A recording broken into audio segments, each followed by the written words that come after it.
ఢిల్లీలో పర్మిషన్ తీసుకోరు, ఇంటిమేషన్ ఇస్తారు అంతే. జగన్ అరెస్ట్ చేయడానికి పర్మిషన్ అక్కర్లా, ఇంటిమేట్ చేయడం వరకే ఉంటుంది. కూటమిలో ఉన్నప్పుడు కూడా అదే జరుగుద్దా? ఇంతకుముందు జగన్ గారు అయితే అలా చేసి ఉండొచ్చు, ఇప్పుడు కూడా అదే జరుగుద్దా? ఎప్పుడైనా అంతే. వాళ్ళేమి బానిసలేం కాదు కదా, ఇక్కడ ప్రభుత్వాన్ని నడిపే తెలుగుదేశం. ఇప్పుడు ఆపరేషన్ సింధూర్ పెట్టబోతున్నాం చంద్రబాబు గారు, మీరు ఓకే అంటారా అని చెప్పి అడిగి ఏమైనా చేస్తారా? ఆయన లేదు కదా, వాళ్ళ యాక్టివిటీ వాళ్ళు చేస్తారు, అది ఆ ప్రభుత్వపు కార్యక్రమం. ఈ ప్రభుత్వపు కార్యక్రమం జగన్ అరెస్ట్ చేయాలనుకుంటే చెయ్యాలనుకోవడం, దానికి ఏ అడ్డం లేదు, ఎవరు ఆపేవాడు కూడా లేడు.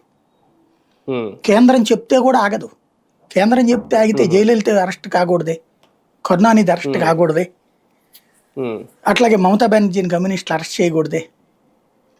స్థానిక రాజకీయ వివాదాలు సహజంగా జరుగుతూ ఉంటాయి, దానికి కేంద్రం అనుమతి కాదు. కేంద్రానికి ఇంటిమేషన్ ఎందుకు ఇస్తారంటే, ఏమైనా శాంతి భద్రతల సమస్య తలెత్తితే, ఏ దాడులు ప్రతి దాడులు ఇట్లాంటి పరిస్థితులు చోటు చేసుకుంటే, లా అండ్ ఆర్డర్ ప్రాబ్లం వచ్చినప్పుడు లోకల్ పోలీసులు కూడా ప్రభుత్వ పక్షపాతంతో పనిచేస్తారు. అప్పుడు ప్రజల్లో తిరుగుబాటు స్వరం ఎక్కువ ఉన్నప్పుడు కేంద్ర బలగాల అవసరం అన్నటువంటిది ఆంధ్ర నేర్చుకున్న పాఠం. ఎట్లాగా? రంగా మరణం అప్పుడు, రంగా మరణం అప్పుడు ప్రజా తిరుగుబాటు ఎందుకు అవసరం అయ్యింది? పోలీసుల్ని కూడా నమ్మల వాళ్ళు. ఎందుకని? పోలీసులు తెలుగుదేశం కార్యకర్తలాగా పనిచేశారు.